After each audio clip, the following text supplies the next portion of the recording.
As an American, I eat apple pie, play baseball under its blue skies. As an American, I travel this land and follow her roads wherever I can. From sea to shining sea, I've seen a lot, and none of it will be forgot. And when my country called, I gave my all as an American.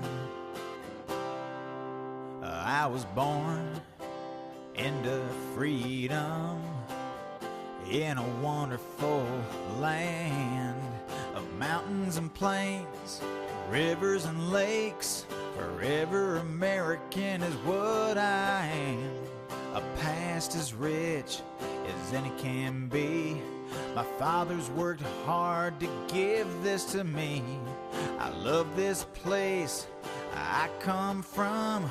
To live another way I cannot foresee. As an American, I eat apple pie, play baseball under its blue skies. As an American, I travel this land and follow her roads wherever I can. From sea to shining sea, I've seen a lot, and none of it will be forgot. And when my country called, I gave my all as an American.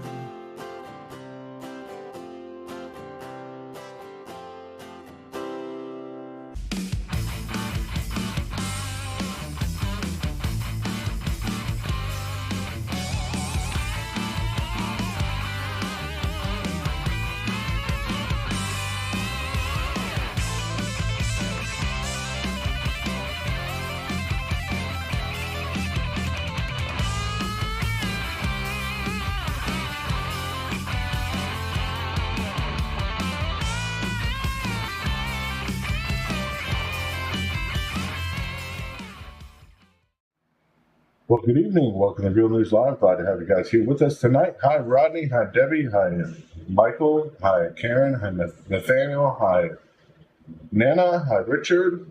Hi, Lynn. Hi, Dana. Hi, Karen. Hi, Tia. Hi, Matt.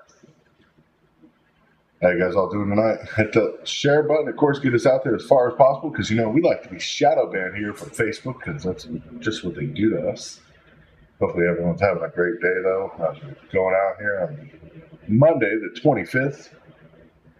Another crazy day. The government heads for another shutdown.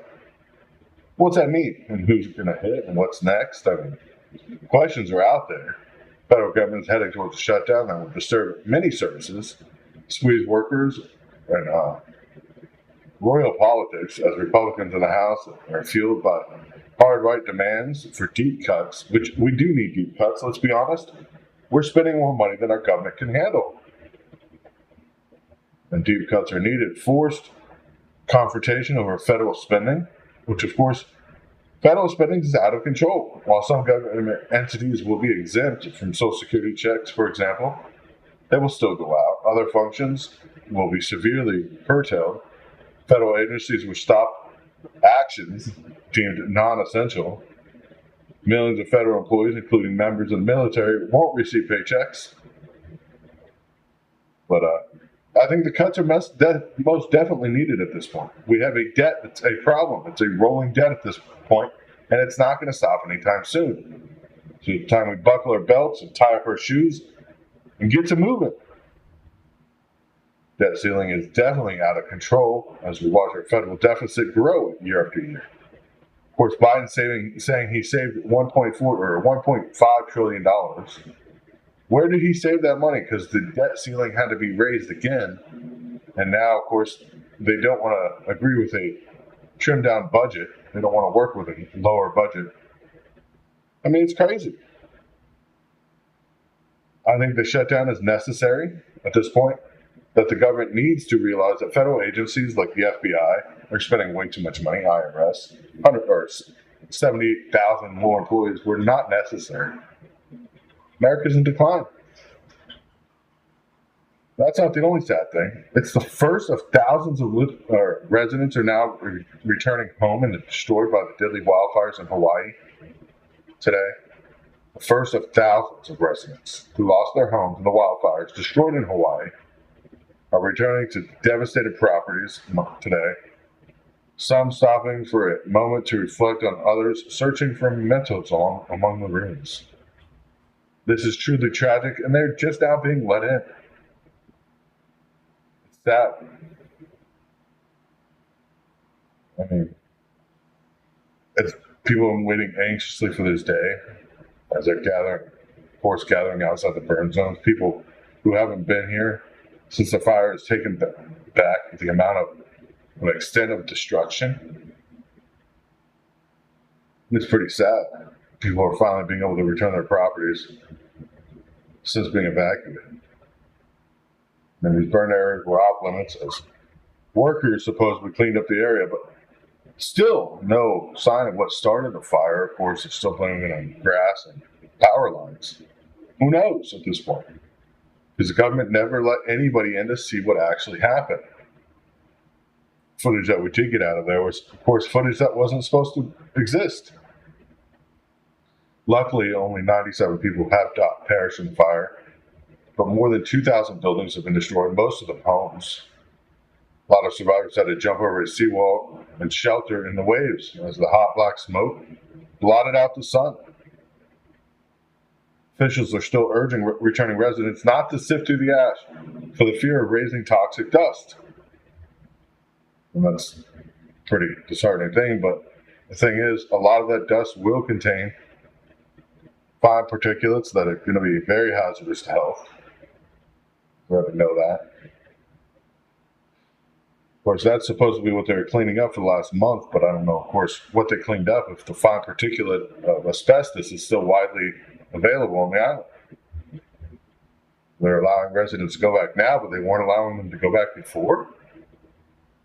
It's sad. Yeah, the government had to clean up its own evidence or something. Amongst that, of course, Ford, still significant gaps remain for the labor contracts with the union. Doesn't look like any progress, even though despite progress in some areas, there's really no real progress before this issue can reach a new labor agreement with the United Auto Workers Union. And Ford's in more hot water than that.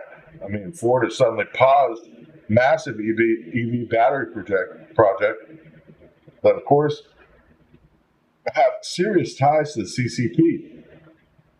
Ford repeatedly defunded the proposal of $1 billion factory despite the reliance on Chinese companies for key technologies.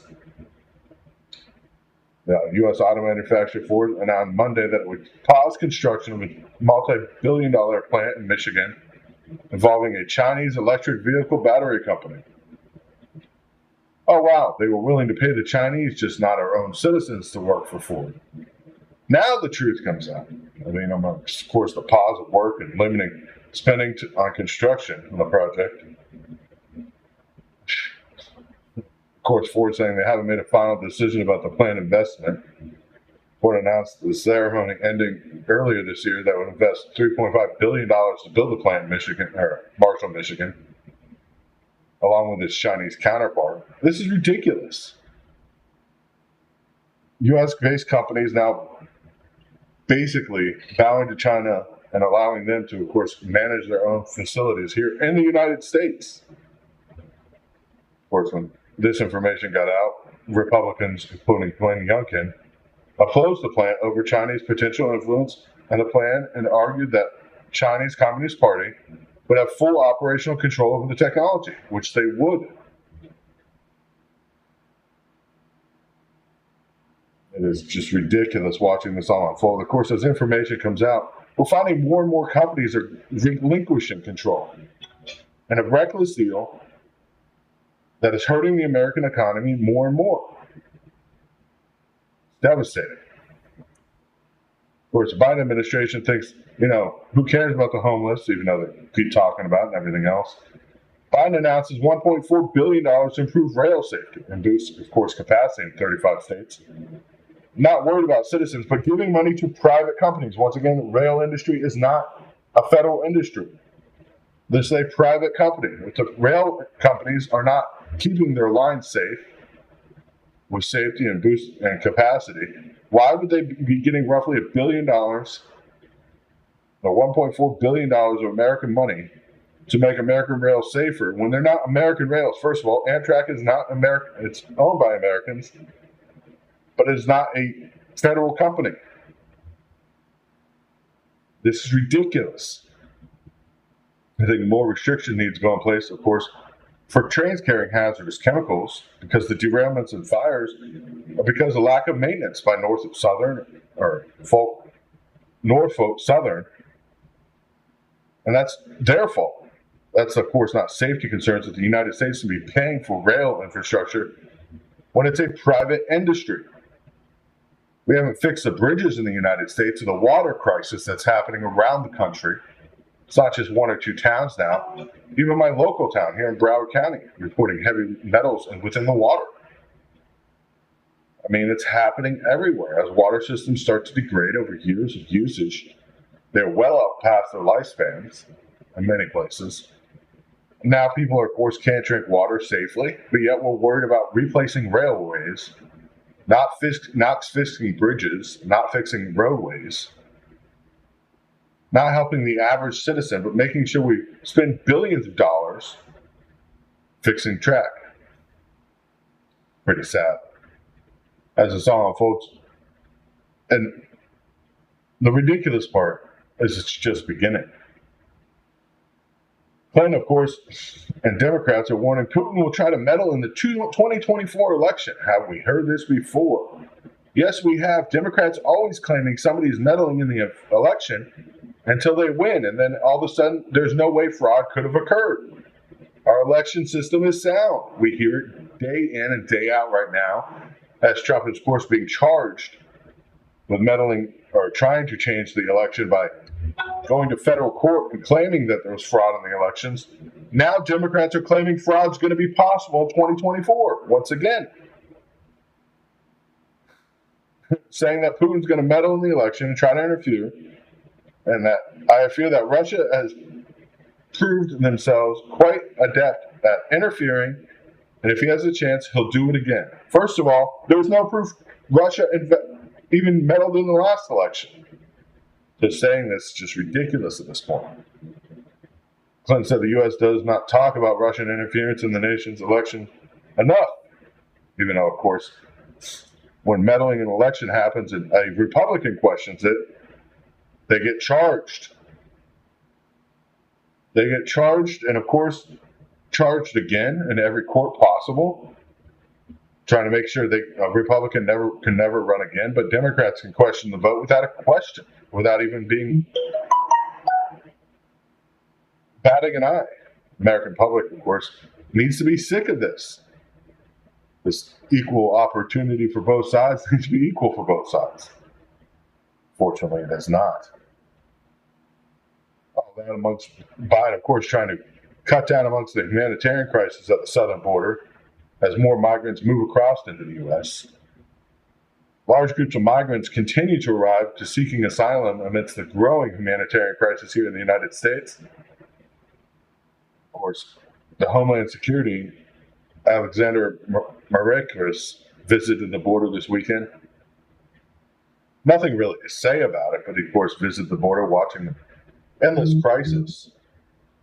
And the president, of course, is even having problems with even New Jersey, as Democrats are doing an about-face on migration as elections loom. Democratic officials are hoping that the party's full-court press and opposition takes off, that tables the campaign issues, long competitive areas such as that have been trending with Republicans in recent years, like the border crisis. Biden administration, of course, trying to push for Atlantic City International Airport, one of 11 potential sites, to house migrants living in New York City. Are you freaking crazy? You're going to shut down an international airport to house illegal immigrants? Of course, New Jersey's Democrats said, no, not happening here. Many pledged to make New Jersey a sanctuary state are now immediately pushing back. I don't see any scenario where we're going to be able to take in a program in Atlantic City or frankly anywhere else in the state. Many people are sad. A disruptive incursion of this type would negatively impact our region and residents. 3 Democratic candidates in that area both all said in their statements, "This is crazy." Atlantic City being a potential dumping ground for more migrants. Mayor Marty Small, Sr., said at a press conference, the so-called Greyhound therapy proposal for the Department of Homeland Security never appeared to be anything more than an approach, a plan, as the opponents were quickly to characterize it. This is a problem. We need to stop the flow at the border. This border crisis isn't getting better by taking over federal airports and making huge tent cities out of them.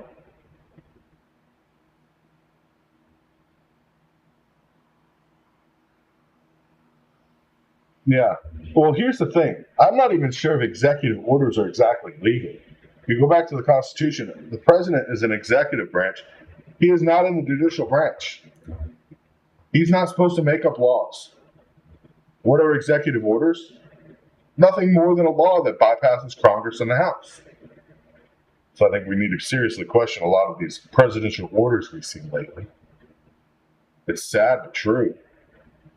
They're not helping us. They're not helping Americans, as rent payments and housing payments are through the roof.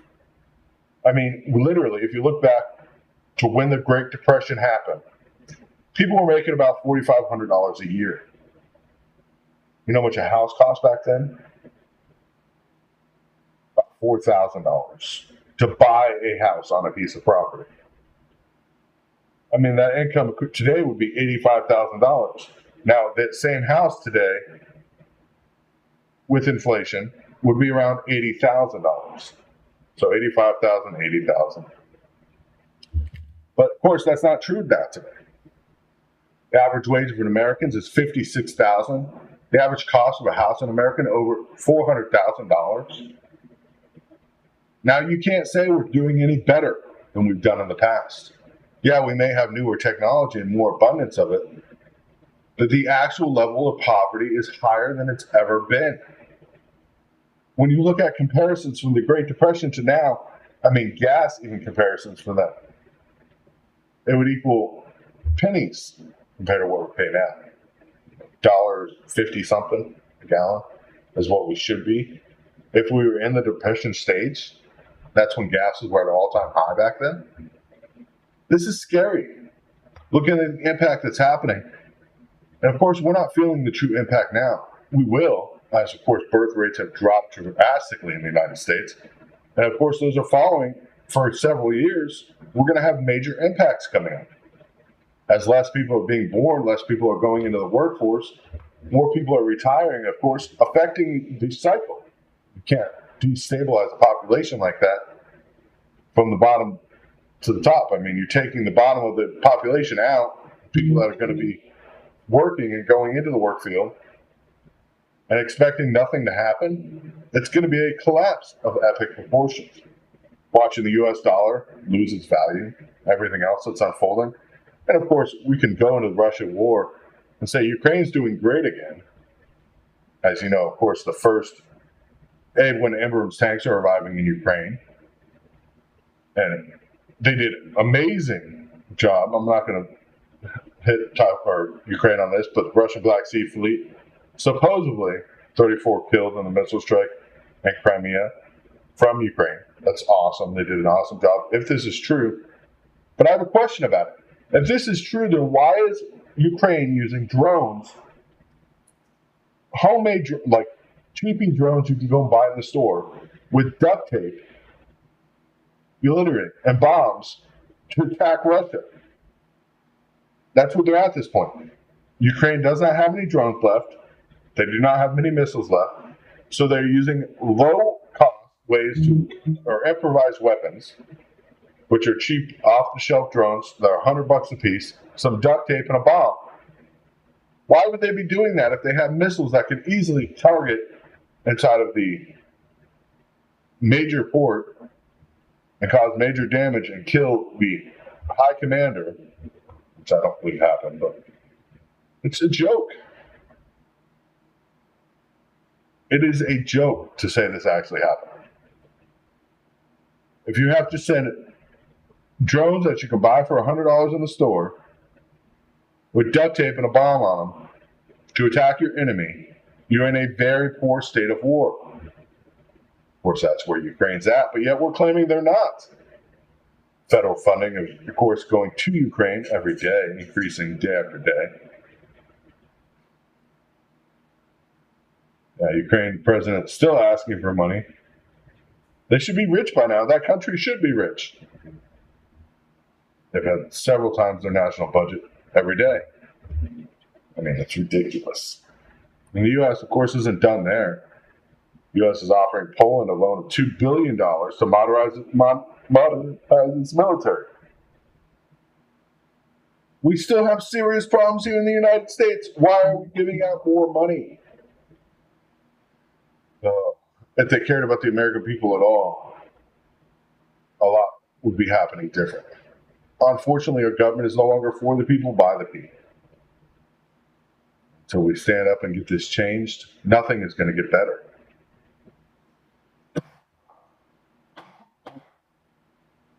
Sad, sad, sad, sad day. Watching this all unfold, of course. The Frank gets better. And I guess that's what we're going to have to do for now. But until then, we just have to be prepared and dig in. Zelensky, Trudeau, yeah. All a joke. All a joke. But God bless you guys. God bless America. And of course, we will be live again tomorrow night. Till then, be safe, be sound, and be prepared. Never know what can happen here in America. Because we never know what's really going on in here. Till then, God bless you guys. God bless America. And good night.